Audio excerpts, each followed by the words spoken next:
Hi everyone and welcome back to my channel. Today's video is going to be a little different. We are doing a tutorial. What that means is that I'm going to be doing a full demonstration of this entire look here. However, rather than focusing on the products, I'm going to be walking you guys through the tools I use, the brushes I use, sponges, tweezers, the works, everything I use to get this look, focusing mainly on the tools because we're so product focused.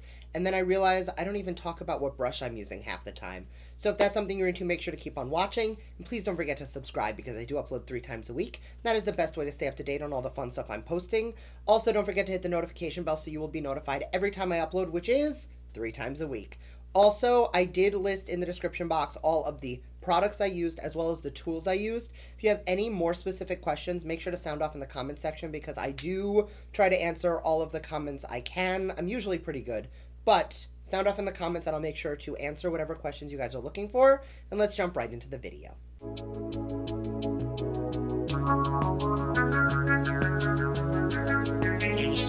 So I did already prime the skin and throw on an eye cream, and I did use my fingers for that. For foundation, I'm going to be, and I think I said this in the intro, or I will say this in the intro because I haven't filmed it yet. I'm going to link all the products I use down below, but for today's video I'm going to be predominantly talking about the tools I'm using as opposed to the products I'm using. So for foundation, you guys have seen it a million times. I'm just going to take my beauty blender and I'm going to bounce that on the face. I like to use a sponge for foundation because I find that it will spread the foundation the thinnest so that I make sure that I use the bare minimum amount of product.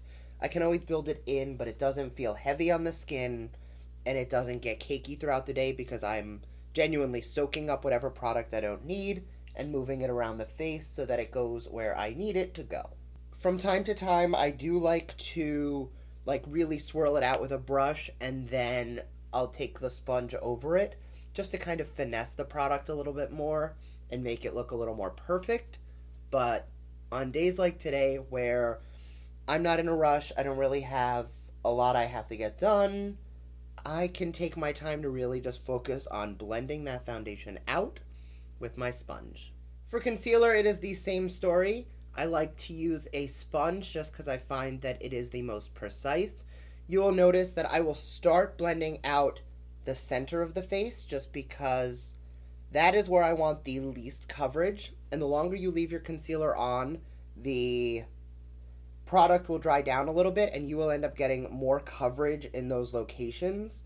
So I do like to blend out the center of the face first because that's going to give me my brightness, and then once the under eye, which is where I want more coverage, dries down a little, I will then take my sponge and I will start on the bottom and the edge and then slowly work my way up towards the under eye. And on both steps with the sponge, you'll notice it is a patting and then moving. We're not dragging, we're not pulling, we're not swiping. We are patting and then gently moving back and forth with the sponge, letting the sponge do the work. Now, I used to be a big advocate of taking your wet sponge to press powder into the under eye. Lately, I've noticed that got really heavy, so I like to take, lately, the Luxie 522 Tapered Highlighter Brush. It is a super soft brush, and I will just gently pat this powder into my under eyes. And then with whatever's left on the powder, I'll just dot that anywhere I put the concealer, and on the forehead I'll do soft circular motions just to make sure that this very pronounced line that I have in my forehead gets a lot of powder in it to help reduce some of the creasing. The main reason that I really like this brush is that you'll see it's a very soft and almost flimsy bristle, which means that I'm getting much less powder. Things tend to get cakey when you have too much powder on the skin. So by using a softer brush that deposits less powder, you're definitely making sure that you're taking the very thinnest layer of product possible. At this point in my routine, I also like to prime my eyelids and throw on my brows. For my lids, this is a concealer brush. It is the M173 from Morphe. And I like this because it mimics a fingertip, but I don't love using my fingertips for anything other than primer or a shimmer shade, just because I do have very oily lids, and the fingers are known to have oils on them, not in a gross way, but our skin is constantly producing oils, and when it mixes into products, it can change the formula. So I just try my best to use my fingers as little as possible and only when absolutely necessary. And then dipping back into that Luxie brush, I'm just going to set down the eye primer. So I did throw on my brows because other than the applicators, I don't use any tools, except I will then go in with this spoolie, and you can use whatever spoolie you want. I like this one just because the bristles are not black. It's the only spoolie I have where the bristles aren't black, so I can see how much product is coming off.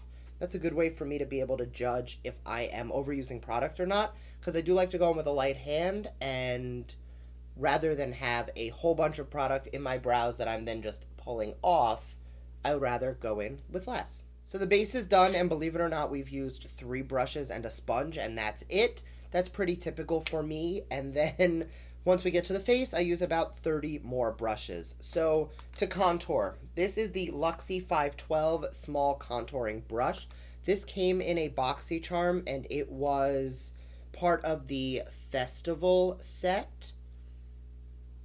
These brushes are super soft. They are synthetic, so you can use them with powders or creams. I'm using them today with a powder contour.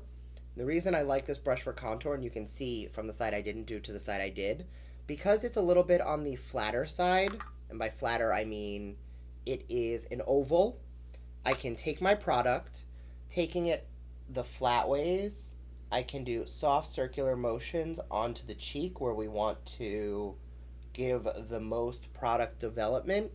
Then I'll turn the brush on its side, and in small circular motions, I will blend that up. And what that's going to do is it's going to help give the cheekbone a lifted look. And that's also going to help it not look like a stripe of contour on the face. It's going to make sure that it looks soft and blended out. To contour the nose, this is from Morphe. This is the M504. It is an eyeshadow brush. It is meant to be like the perfect size to dust a color in the crease, but I have noticed that the way that this is just the perfect amount of fluffiness to not give you an overly like stripy line on the nose. This is like my go-to brush for nose contouring. Then for bronzer, I usually go for something a little bit more dense like this, but I've noticed that lately I've just been getting so much bronzer on the face and it's been super stripy. So I did switch over about 2 weeks ago. This is the IT brushes from ULTA, Airbrush number 108. It is a powder brush, but because it is a little fluffier, I find that it is just the perfect size for buffing in a nice amount of bronzer onto the skin. And just like with the contour, once everything is down, I will go in with soft circular motions because we don't want that stripe effect. We want it to look like a natural shape to the face, just adding a different color. Then to brighten up the under eye, I'm going to take the Morphe M438. This is like a very tulipy shaped brush, and I'm just going to use that to pinpoint the center of the under eye and then gently pull that out. And what that's going to do is it's just going to add a touch extra brightness in the inner corner, just so that everything is a little bit brighter.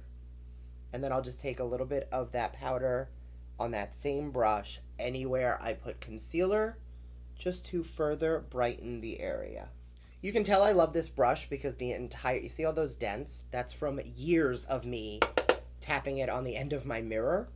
But this is my go-to blush brush. This is the Morphe E4. It is just the perfect size to hug the cheek and that you can stamp blush over anything. So I'm going to take a touch of blush and just gently pat that into the cheek. And then once I find that the color is deposited where I want it, I will then, just like with everything else, soft circular motions just to buff it in. And then with whatever's left on my brush, a touch on the nose just to add a little bit more warmth. At this point, I do take a touch of setting spray just to take down any powderiness. No matter what brush you're using, if you have buildup of powders on the face, it's going to make your highlight look either patchy or it's just going to sit on top of more powder, whereas setting everything down really helps to buff it into the skin.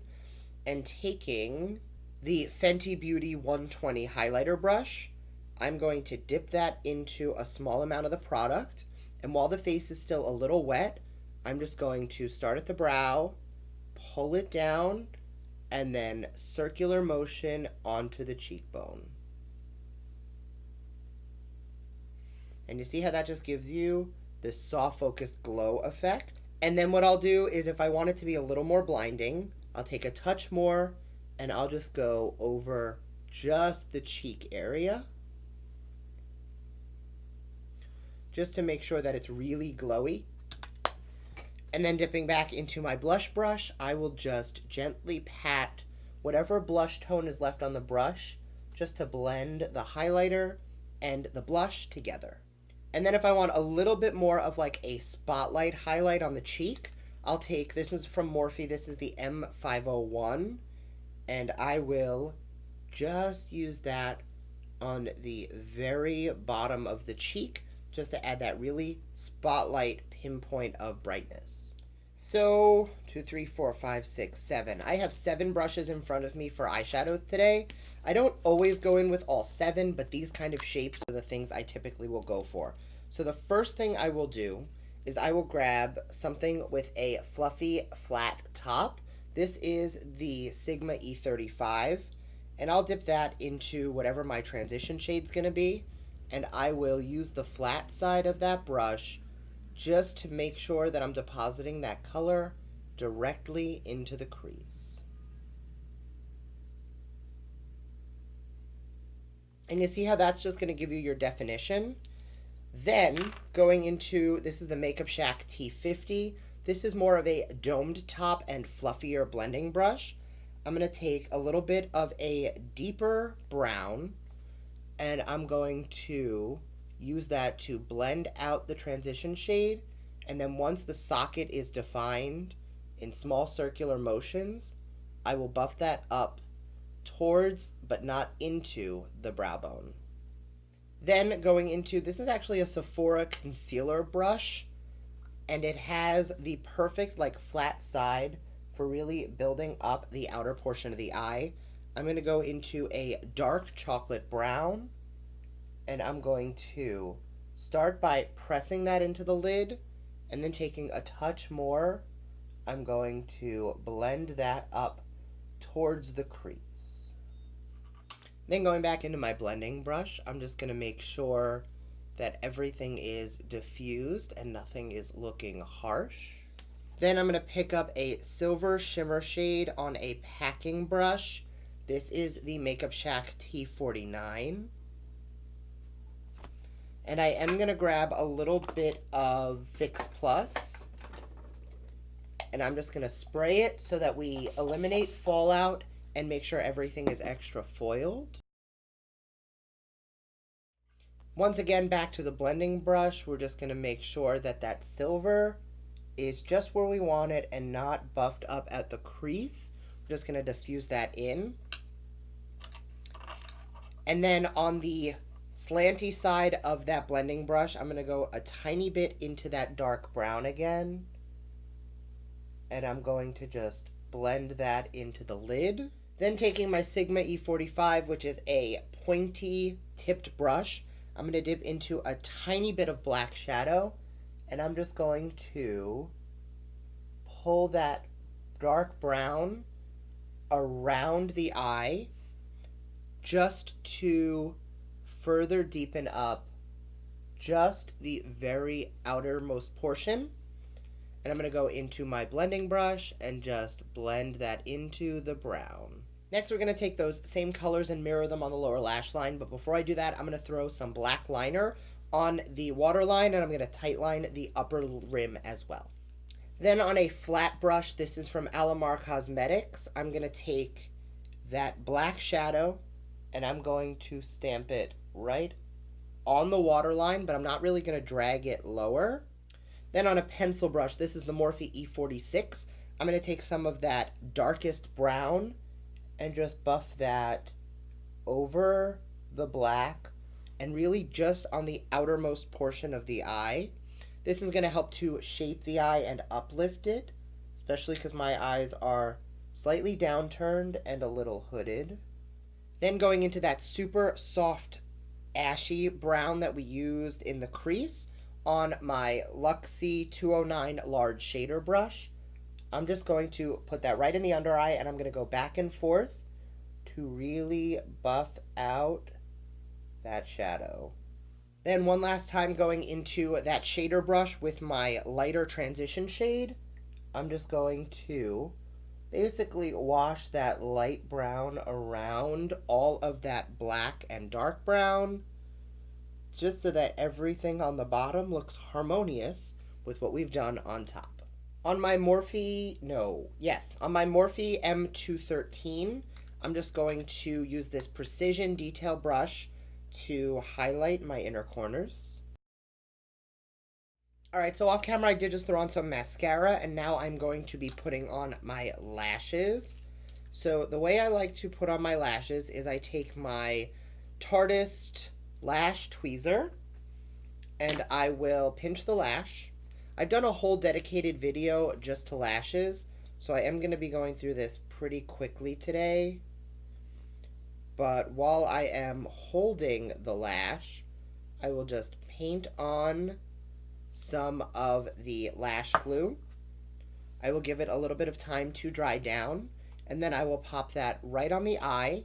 And then going in with my Sonia Kashuk lash crimper, I'm just going to make sure that the lash and my actual lashes are pressed tightly together. And you see how easy that went on? And just like we did on the other eye, pinched in my tweezer, put a little glue on, gave it a little bit of time to dry down, and then I pop it right on the lash. I focus it on the outer portion, and then I can always move it around a little bit. I always find that putting lashes on my right eye is so much easier than my left. I don't know what it is. I think it has something to do with the shape of my eyes, but I always have to trim this one a little bit more as well.